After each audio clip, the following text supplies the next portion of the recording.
University के दीक्षांत समारोह को संबोधित कर रहे हैं सीएम योगी। विश्वविद्यालय के प्रति कुलाधिपति श्री विराज सागर दास जी,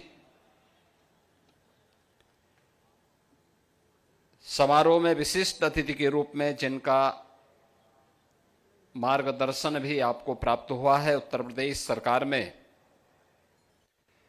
मंत्रिमंडल के मेरे वरिष्ठ सहयोगी श्री स्वतंत्र देव सिंह जी, विश्वविद्यालय के कुलपति प्रोफेसर एसके श्रीवास्तव जी, प्रति कुलपति प्रोफेसर एससी शर्मा जी,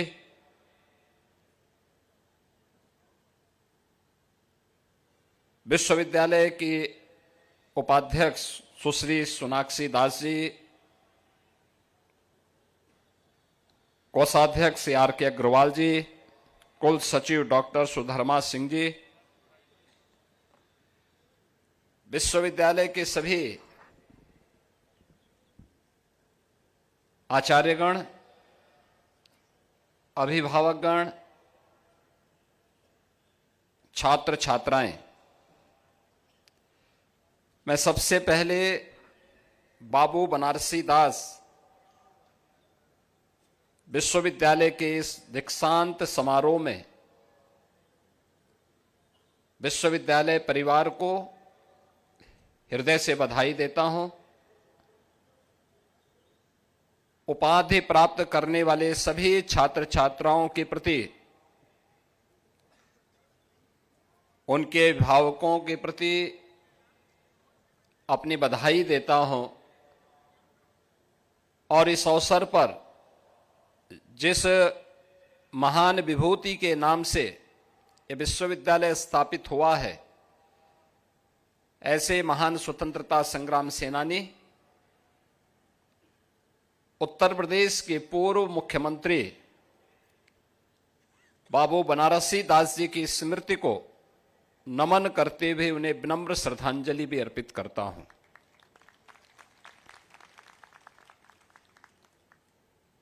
मैं इस अवसर पर विश्वविद्यालय के रचनाकार पूर्व केंद्रीय मंत्री अखिलेश दास जी की स्मृति को भी नमन करते हुए उन्हें विनम्र श्रद्धांजलि अर्पित करता हूं। आज का ये समारोह केवल एक दीक्षांत समारोह का जो औपचारिकता है, पास आउट बैच मात्र नहीं है, बल्कि इंडियाज ट्रांसफॉर्मिंग जनरेशन का एक उदाहरण भी है। और इसके लिए जो छात्र छात्राएं यहां से अपनी उपाधि प्राप्त करते हुए आगे बढ़ रहे हैं, उनके विजनरी लीडरशिप में आने वाले समय में हमारा भारत या हमारा प्रदेश एक नई गति प्राप्त करेगा, इसमें कोई संदेह नहीं।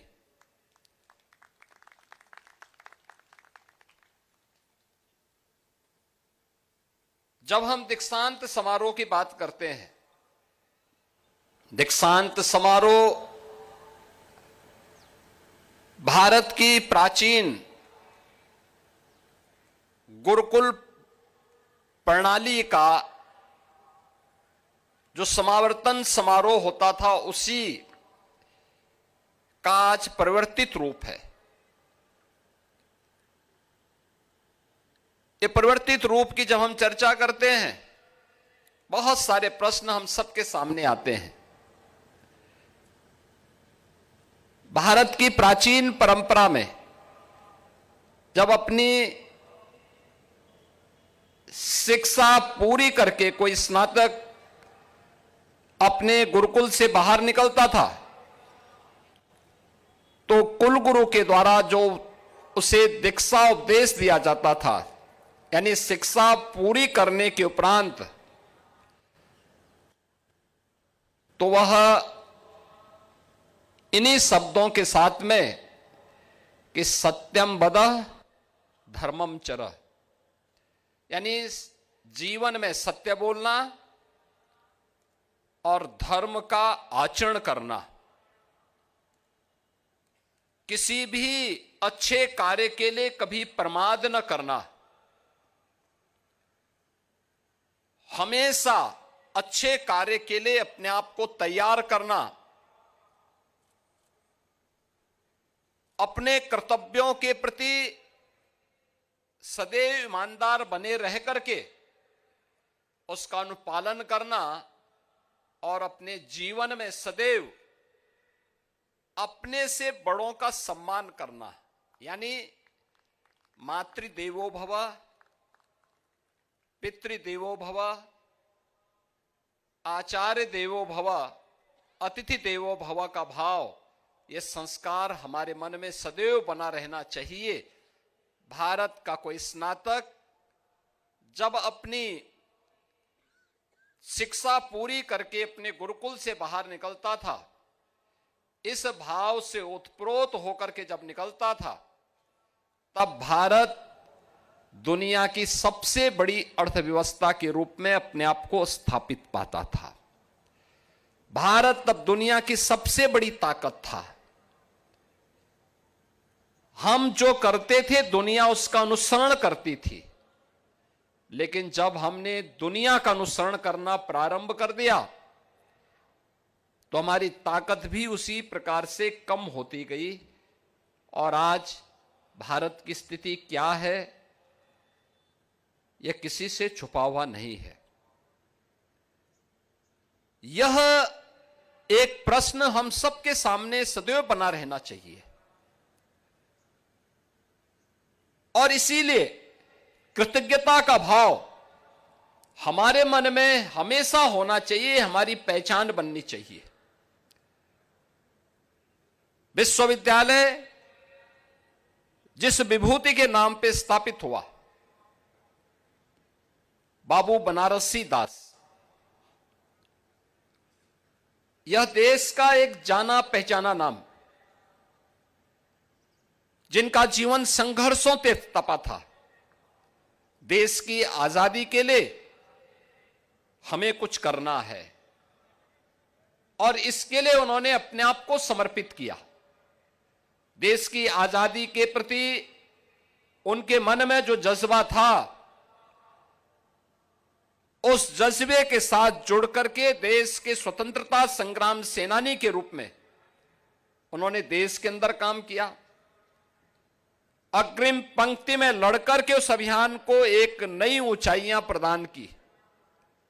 स्वतंत्र भारत में उत्तर प्रदेश कैसा बनना चाहिए, इसके लिए लगातार प्रयास करते रहे और उत्तर प्रदेश के मुख्यमंत्री के रूप में भी उत्तर प्रदेश की वर्तमान जिन भी कार्य योजनाओं को हम आगे बढ़ाने में सफल होते हैं, उनमें कहीं ना कहीं भाव इन्हीं विभूतियों के छुपे होते हैं, जिन्होंने उत्तर प्रदेश के बारे में उस समय सोचा था। आज उसे मूर्त रूप देने का सौभाग्य हम सबको उत्तर प्रदेश के अंदर प्राप्त हो रहा है। अपने उन विभूतियों के प्रति जिनके नाम पर विश्वविद्यालय स्थापित है, उनके प्रति कृतज्ञता का भाव, श्रद्धा का भाव हमारे अंतःकरण में हो। और दूसरा, जिस महापुरुष ने इतना बड़ा संस्थान अपने पूर्वजों की स्मृति को समर्पित करते हुए आधुनिक शिक्षा के साथ जोड़ते हुए यह संस्थान प्रदेश की राजधानी में दिया, स्वर्गीय अखिलेश दास जी, उनके प्रति भी विनम्र श्रद्धांजलि का भाव और श्रद्धा का भाव हमारे मन में होना चाहिए।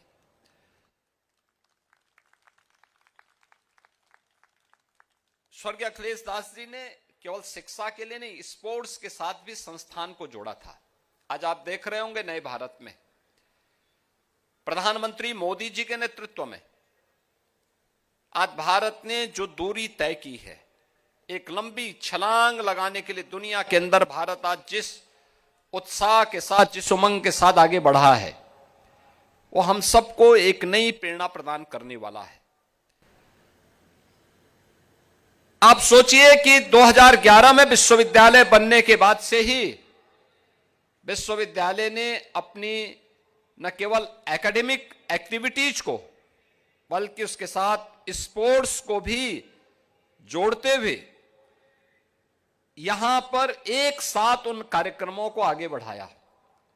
आज तो स्वयं प्रधानमंत्री जी देश के अंदर इसको लीड कर रहे हैं। उन्होंने खेलो इंडिया खेलो के माध्यम से 2014 में पूरे देश के अंदर एक अभियान चलाया। फिट इंडिया मूवमेंट के माध्यम से लोगों को स्पोर्ट्स के लिए कुछ समय देने के लिए, कार्यक्रम के लिए उसे तैयार किया। सांसद खेलकूद प्रतिस्पर्धा के माध्यम से भी खेलकूद के प्रति लोगों के मन में एक भाव पैदा हो, इसके लिए एक नई प्रेरणा प्रदान की। और आज आप देखते होंगे स्पोर्ट्स लोगों के दिनचर्या का एक हिस्सा बनता जा रहा है और यह किसी एकेडमिक संस्थान में स्पोर्ट्स भी उसका एक महत्वपूर्ण हिस्सा हो और उसके पास इतना भव्य स्टेडियम भी हो, बैडमिंटन एकेडमी भी हो, यह बीबीडी की एक बड़ी उपलब्धि है प्रदेशवासियों के लिए, लखनऊ वासियों के लिए। अखिलेश दास जी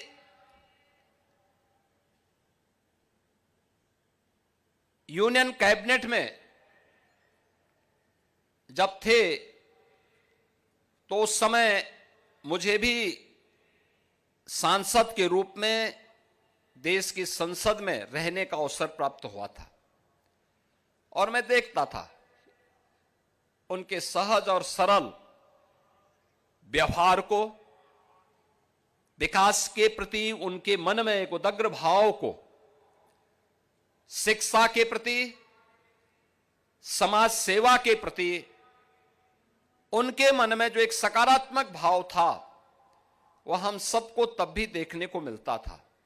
और मुझे प्रसन्नता है कि आज उन भावों को एक नई ऊंचाई प्रदान कर रहे हैं विश्वविद्यालय की कुलाधिपति और विश्वविद्यालय के प्रति कुलाधिपति श्री विराज सागर दास और उनकी पूरी टीम अपने संस्थापकों के इस विजन को मूर्त रूप देकर के उसे मजबूती के साथ आगे बढ़ाने का कार्य कर रहे हैं। और अब केवल यह एक रूटीन के डिग्री प्रदान करने वाला संस्थान नहीं बल्कि भारत की और वर्ल्ड यानी ग्लोबल इमर्जिंग सेंटर के रूप में, उस इमर्जिंग टेक्नोलॉजी के एक नए हब के रूप में बीबीडी को स्थापित करने की दिशा में उनके द्वारा एक नया प्रयास प्रारंभ हुआ है। हमें इस बात को ध्यान में रखना होगा कि दुनिया तकनीक को तेजी के साथ अपना रही है, इसमें हम अपने आप को रोक नहीं सकते। याद रखना, दुनिया जहां जा रही है, हमें दुनिया से 10 कदम आगे की सोच लेकर के जब हम चलेंगे तब दुनिया हमारा अनुगमन करने के लिए मजबूर होगी। हम लकीर के फकीर नहीं बन सकते।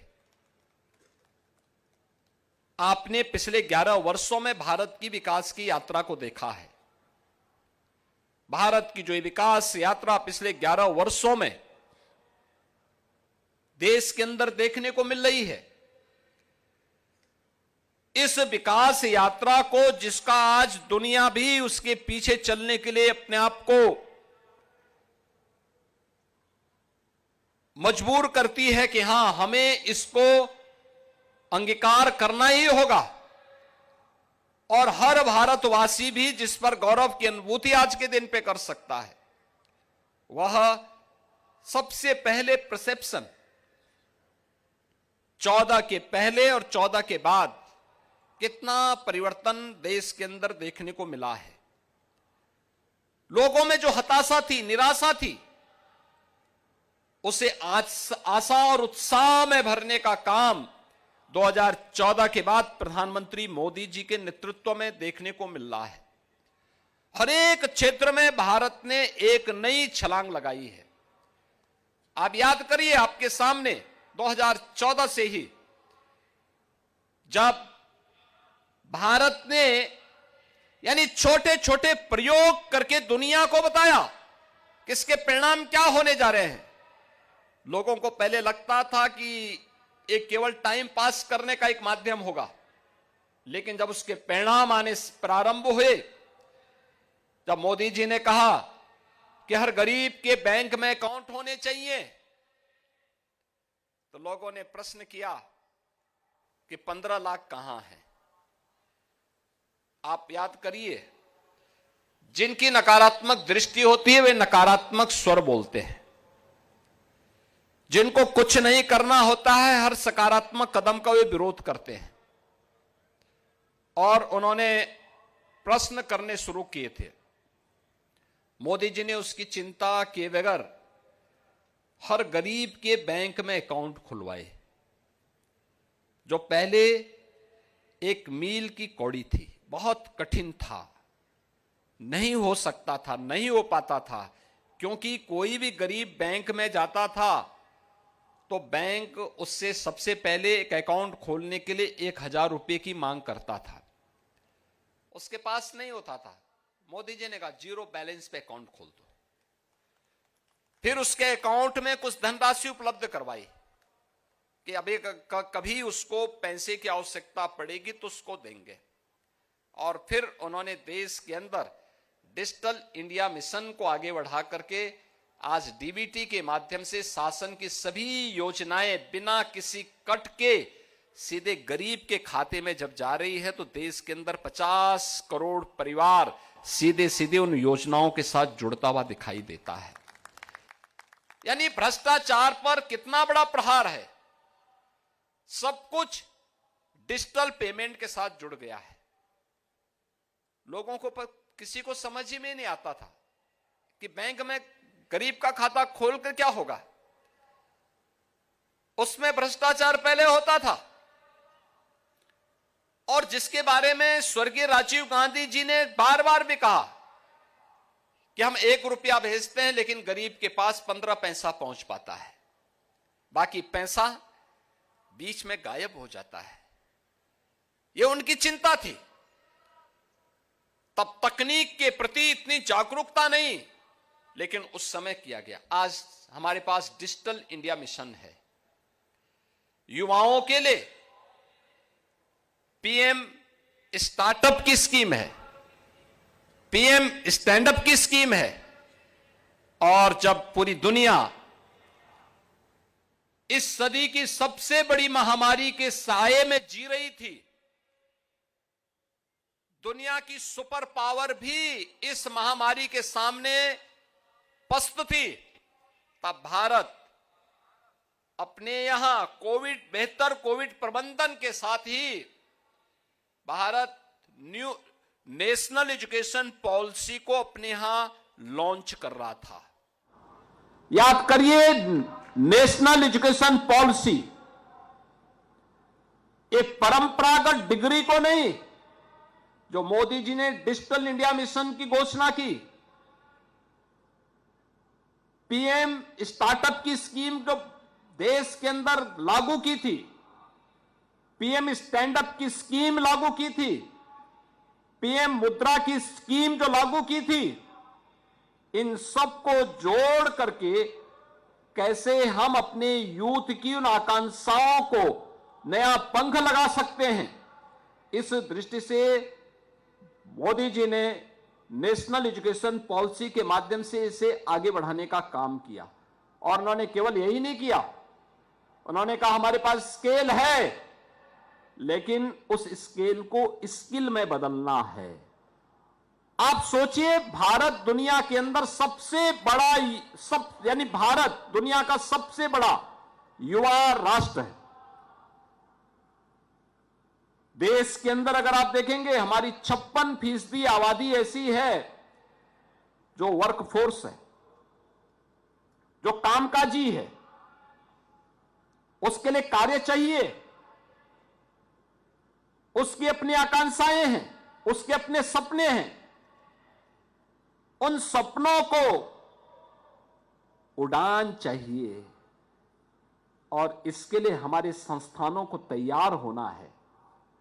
और इसके लिए मोदी जी ने वे तमाम स्कीम तो दी, लेकिन साथ साथ उन्होंने 2020 में जब कोविड जैसी महामारी के सामने दुनिया पस्त थी, तब उन्होंने भारत को नेशनल एजुकेशन पॉलिसी दी, जिसमें स्केल को स्किल के साथ जोड़ते हुए भारत को दुनिया की एक सबसे बड़ी स्किल पावर के रूप में स्थापित करने की दिशा में एक नए महत्वपूर्ण कदम को आगे बढ़ाया था। और स्केल और स्किल के इस बेहतरीन समन्वय का केंद्र बिंदु लखनऊ में अगर है तो वह बीबीडी यूनिवर्सिटी उसमें से एक है। इसमें हम सबको उसका एक समन्वित रूप यहां पर देखना चाहिए। हमें उस दिशा में आगे कार्य करना होगा। आज आप देख रहे होंगे हर एक क्षेत्र में आर्टिफिशियल इंटेलिजेंस का उपयोग कैसे हो सकता है। आर्टिफिशियल इंटेलिजेंस केवल यह एक टेक्नोक्रेट के लिए ही नहीं,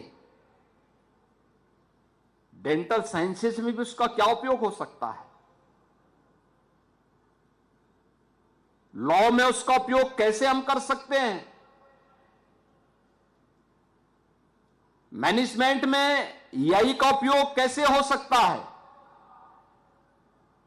हमारे डे टू डे के कार्यों में एक पत्र भी ड्राफ्ट करना है तो एआई आपके लिए उपयोगी हो सकता है, बहुत उपयोगी हो सकता है। और मुझे लगता है यह आज की आवश्यकता है। लेकिन याद रखना, वह आपके द्वारा ही संचालित हो, आप उसके द्वारा संचालित न हो। कोई भी तकनीक होनी चाहिए वो मनुष्य के द्वारा ही संचालित होनी चाहिए। मनुष्य उसके द्वारा संचालित न होने लग जाए, उस खतरे से हमें अभी बचने की आवश्यकता है। आपने देखा होगा रोबोटिक में भारत ने एक लंबी छलांग लगाई है। उसमें हमारे स्तर पर भी कुछ कार्य होने चाहिए। हमारे यहां जो टेक्नोलॉजी के क्षेत्र में हम कार्य कर रहे हैं, जो हमारा इंजीनियरिंग का इंस्टीट्यूट है, उसे भी इस दिशा में नए प्रयास को आगे बढ़ाना होगा। उस दिशा में अपने आप को तैयार करना होगा। जो प्रोजेक्ट वर्क मिले हम उस दिशा में प्रयास करें। हमारी यहां की आवश्यकता क्या है, यहां के युवाओं की, यहां के अन्नदाता किसानों की, यहां के श्रमिकों की, यहां के अलग अलग सेक्टर से जुड़े हुए लोगों की। क्या हम रोबोटिक का उपयोग करते हुए जो अभी भी ऐसे कार्य हैं जिन कार्यों के माध्यम से अक्सर हमें जनहानि देखने को मिलती है, क्या उस जनहानि को रोकने के लिए हम रोबोटिक का इस्तेमाल कर सकते हैं? और हो सकता है। जैसे आप देखते होंगे अक्सर सीवर के मेन होल की सफाई करते हुए जब कोई व्यक्ति, कोई मनुष्य वहां जाता है, कोई सफाई कर्मी वहां जाता है, अक्सर वहां पर रिसने वाली अमोनिया और मीथेन गैस की चपेट में आता है और दम तोड़ देता है। अनह्यूमन भी है। एक मनुष्य सीवर की सफाई करने के लिए जाए, उसके जीवन के साथ खिलवाड़ भी होता है। क्या आप पैसे से किसी व्यक्ति की जिंदगी को वापस कर सकते हैं? कभी नहीं। हम तकनीक का उपयोग कर सकते हैं, रोबोट उसमें एक योगदान दे सकता है। हमें प्रयास करना चाहिए कि हमारी आवश्यकता क्या है, हम उसके अनुरूप रोबोट को तैयार करते हुए और उस सीवर लाइन को और मेन होल को सफाई करने में उसका उपयोग करेंगे। जनहानि भी रुकेगी, कार्य आसानी से भी होगा और साथ साथ हम लोगों को एक बेहतर, यानी जिसे आप ईज ऑफ लिविंग कह सकते हैं, इस लक्ष्य को प्रदान करने में हम भी अपने स्तर पर उसे योगदान दे सकते हैं। अक्सर हम देखते हैं कि सिंगल यूज प्लास्टिक को सरकार ने बैन कर रखा है, या सामान्य रूप से हम लोग दुनिया के अंदर कहीं जाते हैं, हम वहां के नियम कानून को मानते हैं और नियम कानून को इस रूप में मानते हैं दोनों प्रकार से। ट्रैफिक सेंस की दृष्टि से भी मानते हैं। ट्रैफिक के लिए अगर रेड लाइट आ गई तो हम वहां गाड़ी अपनी खड़ी करते हैं। बाइक से जा रहे हैं तो हेलमेट पहनते हैं, फोर व्हीलर में है सीट बेल्ट बांधते हैं। लेकिन अपने देश में हम बाइक से जाएंगे तो हेलमेट नहीं पहनेंगे, फोर व्हीलर में जाएंगे तो सीट बेल्ट नहीं लगाएंगे। रेड लाइट आएगी तो एक प्रतिस्पर्धा होती है कि कौन पहले रेड लाइट का उल्लंघन करेगा। ये जो प्रतिस्पर्धा का भाव है, ये नकारात्मक भाव है। हम दुनिया के अंदर कानून मानते हैं, अपने देश के अंदर कानून नहीं मानते। हम जाएंगे, विश्वविद्यालय परिसर में हैं और विश्वविद्यालय परिसर में रह करके हमने कुछ भी खाया और उसके रेपर को हम सड़क पे फेंकते हैं। कहीं डस्टबिन होगा वहां डाल सकते हैं, नहीं है तो अपनी जेब में रख करके जब डस्टबिन आएगा तब डाल सकते हैं। लेकिन एक सिविक सेंस वहां पे हमारा लुप्त हो जाता है। हम अपनी धुन में इतने मस्त रहते हैं कि जहां मर जाते हैं वहां कूड़ा फेंक देते हैं। और हर एक कार्य की जिम्मेदारी, ये केवल संस्थान की बात नहीं कर रहा हूं, घर में भी यही होता है। घर में भी हम यही कार्य करते हैं। घर के अंदर भी जहां तहां फेंकते हैं और बाकी कुछ बच जाता है तो घर का कूड़ा सड़क में फेंक देते हैं। और हमें मानते हैं म्युनिसिपल कॉर्पोरेशन आएगा, सफाई कर्मी आएगा, वो अपने आप उठा देगा। हमारी सिटी क्या साफ रह पाएगी? नहीं रह पाएगी। मैं आश्चर्यचकित था, लखनऊ में G20 की एक समिट थी। हम लोगों ने एक G20 रोड बनाया, उसकी सजावट की और सजावट करके वहां अच्छे गमले लगाए, सीसीटीवी कैमरे लगाए। मैंने एक दिन देख रहा था, मैं कुछ गमले गायब हो गए थे तो मैंने देखा मर्सिडीज से आकर के गमला लेकर के जा रहे हैं। अब आप सोचो मर्सिडीज गाड़ी की कीमत क्या है और एक गमले की कीमत क्या होगी। लेकिन वो जल्दी जल्दी भरे जा रहा है। हमने कहा देखो पकड़ेंगे तो भी बेइज्जती है, पूरी सिटी की बेइज्जती होती है, और कार्रवाई न करें तो भी एक अच्छा कार्य जो किया गया है प्रशासन के द्वारा या व्यवस्था के द्वारा वह भी भंग हो रहा है। तो हमने कहा उनको बुला करके केवल ये फुटेज दिखा दो कि देखो भाई कुछ गमले हमारे गायब हुए हैं, सीसीटीवी फुटेज में आपकी गाड़ी आ रही है, आपका फोटो आ रहा है। भाई इतना बोल करके छोड़ देना। ये स्थितियां हैं और इसीलिए मैं आप सबसे कहूंगा संस्थान हमें टेक्नोलॉजी के साथ भी जोड़े, लेकिन साथ साथ उन संस्कारों के साथ भी जोड़े जिसपे एक मजबूत इमारत का निर्माण हमें विकसित भारत के रूप में करना है। याद रखना, विकसित भारत का जो प्रधानमंत्री मोदी जी का विजन है वह विकसित यूपी से होगा, और विकसित यूपी से वह तब सपना साकार होगा जब आप सभी मिलकर के सामूहिक प्रयास करेंगे। एक व्यक्ति नहीं, सरकार अपने स्तर पर इनिशिएटिव ले सकती है, तो अगर कदम आगे बढ़ा सकती है। पिछले 8-8.5 वर्ष में हम लोगों ने उत्तर प्रदेश की जनता का मैं अभिनंदन करूंगा कि जिस उत्तर प्रदेश के बारे में लोग कहते थे कि उत्तर प्रदेश नहीं सुधर सकता, क्योंकि मुझे एक लंबे समय तक देश की संसद में भी कार्य करने का अवसर प्राप्त हुआ और मैं अक्सर देखता था भारत सरकार के जब आंकड़े आते थे, उन आंकड़ों में उत्तर प्रदेश का कहीं नाम नहीं होता था। उत्तर प्रदेश बॉटम 5 में रहता था। हम तरसते थे कि यूपी टॉप 3 में कब आएगा। ये बॉटम 3 में तो है, टॉप 3 में यूपी क्यों नहीं किसी भी स्कीम में। 2017 में जब हमें अवसर प्राप्त हुआ, हम लोगों के मन में एक भाव आया कि वास्तव में यूपी टॉप 3 में क्यों नहीं हो सकता। हमने यूपी टीम के साथ में अपने मंत्रिमंडल के साथ हम लोग बैठे, प्रशासनिक अधिकारियों के साथ बैठे। फिर मैंने उनसे कहा कि भाई देखो, केवल प्रशासन को और मंत्रियों को यह काम नहीं करना है।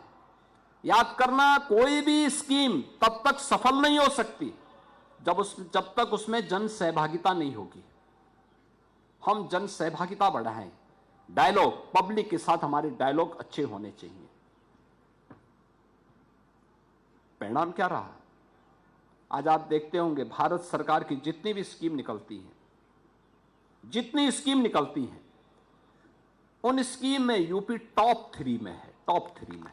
आज यूपी पीछे नहीं है किसी भी उसमें। आप देखेंगे यूपी आज देश के अंदर अपनी पहचान के लिए मोहताज नहीं है। प्रयास करने से सब कुछ हो सकता है, लेकिन इसके लिए हमें समाधान पे विचार करना होगा। याद रखना, जीवन में सफलता के 2 ही मार्ग हैं, और सफलता का सबसे बड़ा मार्ग है हम समाधान की तरफ जाएंगे तो सफलता प्राप्त होगी। हम समस्या की तरफ जाएंगे, समस्या को बार बार गिनाते रहेंगे तो हम कभी सफल नहीं हो सकते।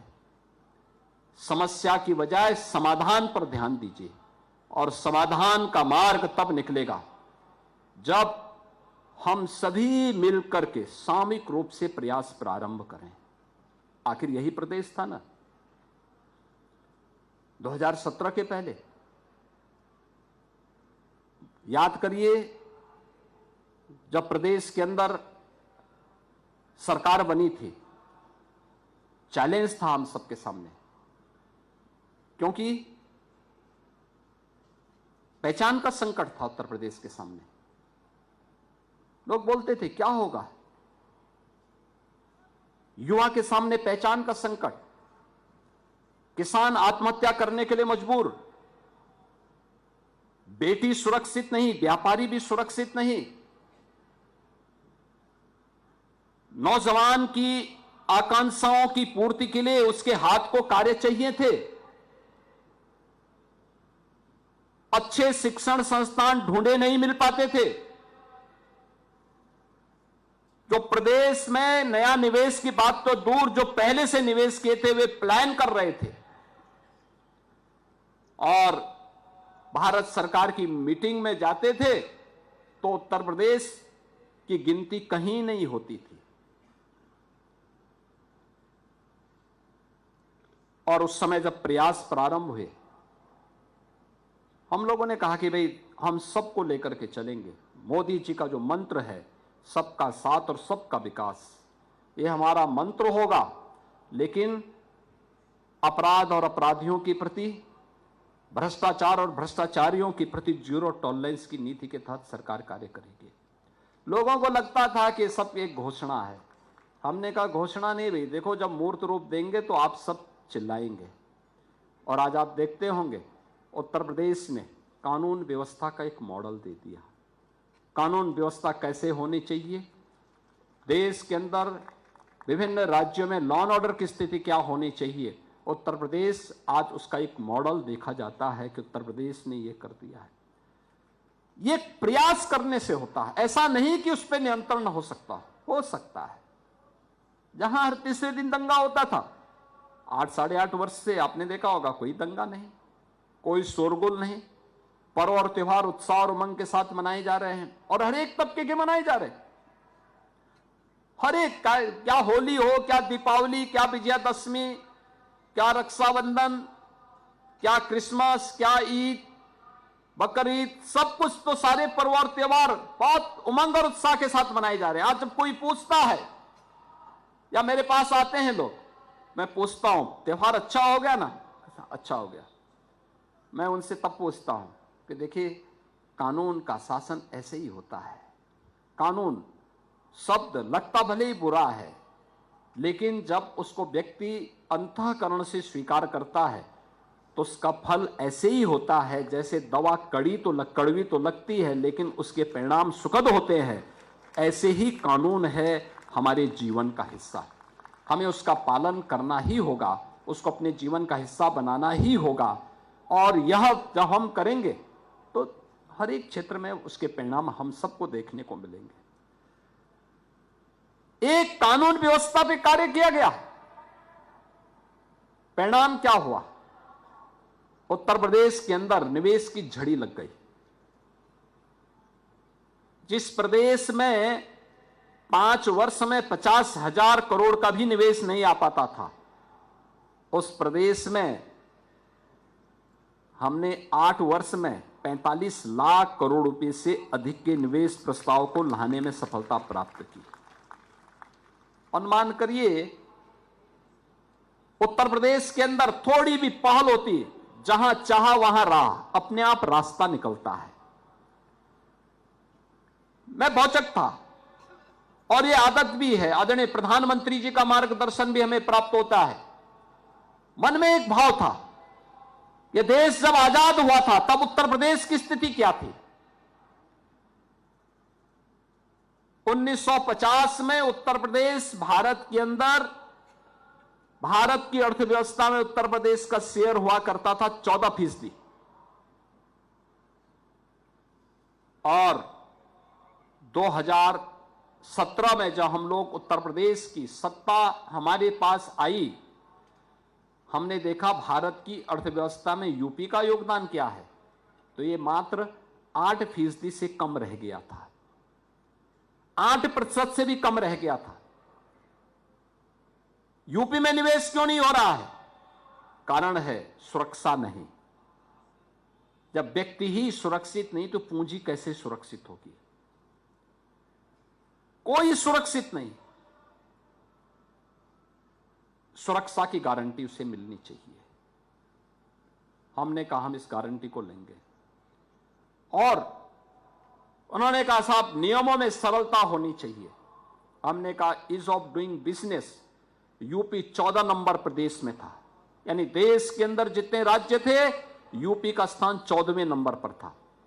हमने कहा यूपी को हम टॉप स्टेट में लेकर के जाएंगे और आज मुझे बताते हुए प्रसन्नता है, हमने मात्र 2 वर्ष के अंदर यूपी को नंबर 2 स्थान पर पहुंचाया और आज देश के अंदर टॉप अचीवर स्टेट के रूप में उत्तर प्रदेश की गिनती होती है। उत्तर प्रदेश के अंदर अलग अलग सेक्टर में हमें कार्य करने हैं। आज हमने इसके लिए पॉलिसी बनाई। पिक एंड चूज नहीं होगा, पिक एंड चूज नहीं होगा। जब स्वर्गीय अखिलेश दास जी ने यहां विश्वविद्यालय बनाने का निर्णय लिया होगा, उनसे कहा गया होगा कि आप 100 एकड़ लैंड पहले इकट्ठा करिए तब। अब आप सोचो कि उस समय ये आउटर सिटी था, उन्होंने अपनी क्षमता और सामर्थ्य से 100 एकड़ के एक क्षेत्रफल में विश्वविद्यालय बना लिया। आज के दिन पे कोई बना पाएगा? नहीं बन पाएगा। लखनऊ जैसी सिटी में 100 एकड़ लैंड, ये बहुत कठिन कार्य है, किसी प्राइवेट इन्वेस्टर के लिए असंभव कार्य है। लेकिन उसी समय सरकार के चहेते लोगों के लिए 10 एकड़ में भी विश्वविद्यालय के लिए स्वीकृति दे दी गई। Pick and choose. हमने कहा ये पिक एंड चूज नहीं हो सकता।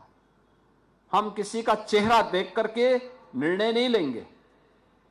सरकार की पॉलिसी एक समान होनी चाहिए, चेहरा देख करके नहीं, उसकी क्षमता और उसकी योग्यता को देख करके एक समान पॉलिसी हो, पॉलिसी के दायरे में लोग आए और उसका लाभ लें। इसके लिए हम लोगों ने यूपी के अंदर अलग अलग सेक्टर की 33 सेक्टोरियल पॉलिसीज बनाई और पॉलिसीज के तहत कहा कि भाई लैंड बैंक हमारा, आप आइए, इस पॉलिसी को देखिए, आपको अच्छा लगता है यहां निवेश करिए, सरकार आपको सुरक्षा की गारंटी देगी, हर प्रकार की सुविधाएं देगी, आप आइए। तभी निवेश आया अलग अलग सेक्टर में। आपने देखा होगा सच्चे मित्र की पहचान कब होती है?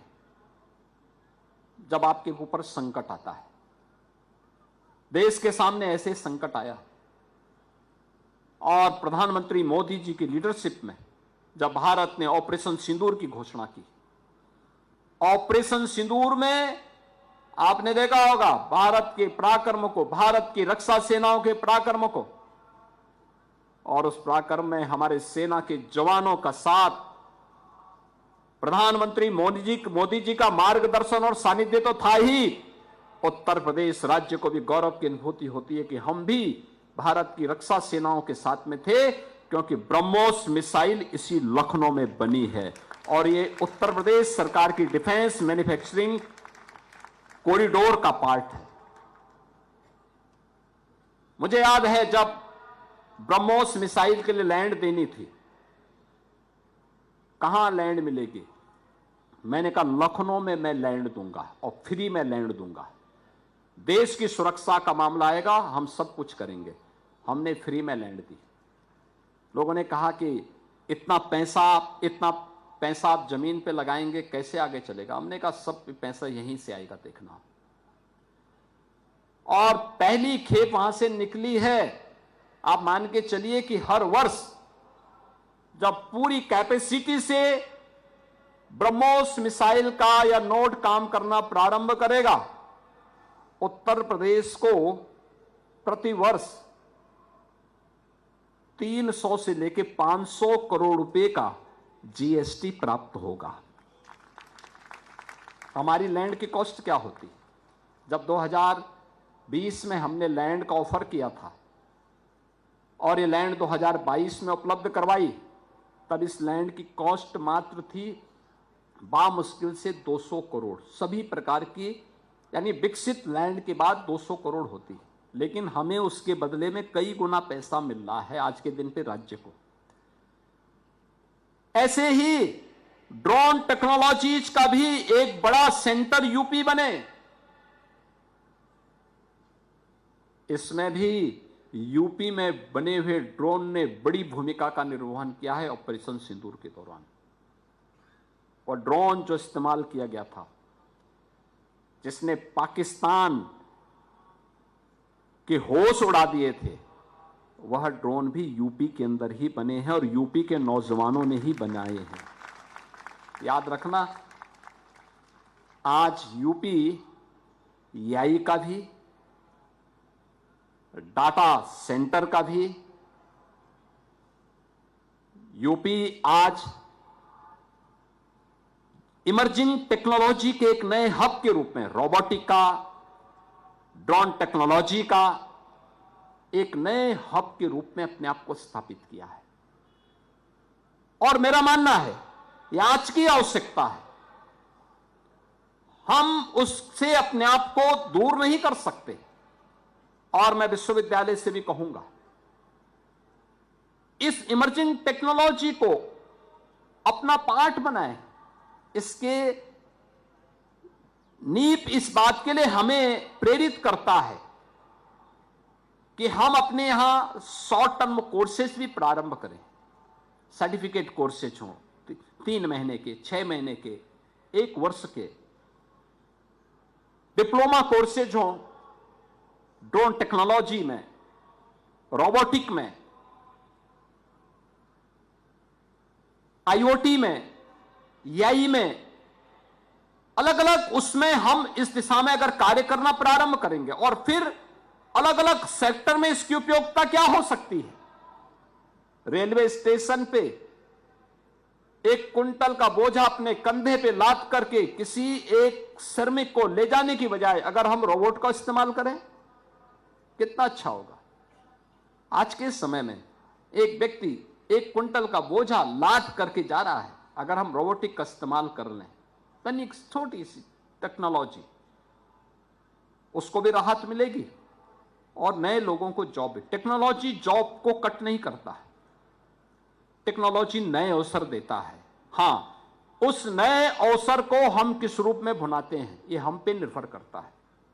याद करना, टेक्नोलॉजी के बारे में लोग तमाम प्रकार की भ्रांत धारणाओं को फैलाने का प्रयास भी करेंगे, हमें उसमें नहीं आना है। याद करिए ना, 1990 के दशक के प्रारंभ में कंप्यूटर का चलन प्रारंभ हुआ था। बहुत सारे संस्थान स्ट्राइक पे चले गए थे, उन्होंने हड़ताल कर दी थी, नहीं साहब हम नहीं अपनाएंगे, ये रोजगार पे प्रहार होगा। आज तो हर एक सेक्टर में कंप्यूटर है, रोजगार कम नहीं हुए, रोजगार के अवसर बढ़े हैं, नए अवसर बढ़े हैं। हमें उन नए अवसरों को ढूंढने का प्रयास करना चाहिए, नए नए सेक्टर में, और अलग अलग सेक्टर है, इतना बड़ा विस्तृत क्षेत्र है। हम युवाओं की इन आकांक्षाओं को उड़ान देने के लिए, उसके पंखों को उड़ान देने के लिए नए अवसर दे सकते हैं, नए प्लेटफॉर्म दे सकते हैं। हमारे युवाओं को उसके लिए अपने आप को तैयार करना होगा और बीबीडी इसके लिए अपने आप को तैयार करे। बीबीडी को इसके लिए अपने आप को तैयार करना है, अपने संस्थापकों के विजन को मूर्त रूप देना है और मूर्त रूप देने के लिए ही यह दीक्षांत समारोह आपके लिए एक महत्वपूर्ण पड़ाव है। आज यहां पर जो उपाधि धारण करने वाले छात्र छात्राएं हैं, इन्होंने जो कुछ भी यहां अर्जित किया है वह, और देश और दुनिया में जो कुछ भी आप देखेंगे वह भी हमें अपने लिए तैयार करना होगा, देखना होगा। जीवन भर आपके पास नया कुछ सीखने का अवसर प्राप्त होगा, पूरे जीवन में आपको सब कुछ देखने और सीखने का अवसर प्राप्त होगा।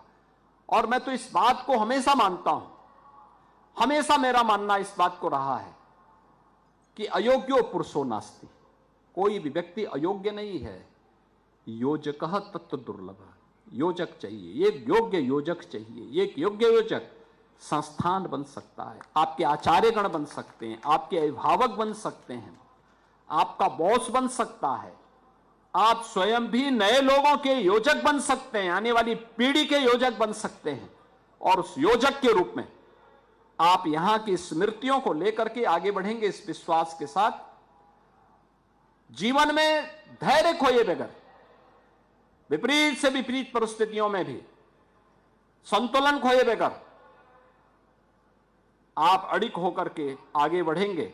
सफलता आपके चरणों को चूमती हुई दिखाई देगी। इस विश्वास के साथ मैं एक बार फिर से बीबीडी यूनिवर्सिटी को उनके इस दीक्षांत समारोह के लिए हृदय से बधाई देता हूं।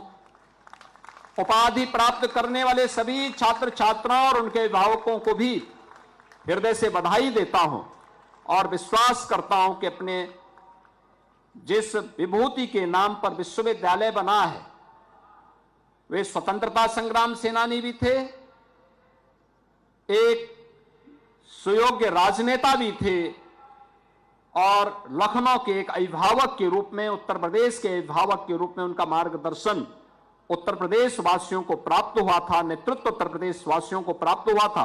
उनके प्रति, अपने संस्थापकों के विजन के प्रति आपकी श्रद्धा और समर्पण का भाव सदैव बना रहना चाहिए। इस विश्वास के साथ आप सभी के प्रति मेरी मंगलमय शुभकामनाएं हैं। धन्यवाद। जय हिंद।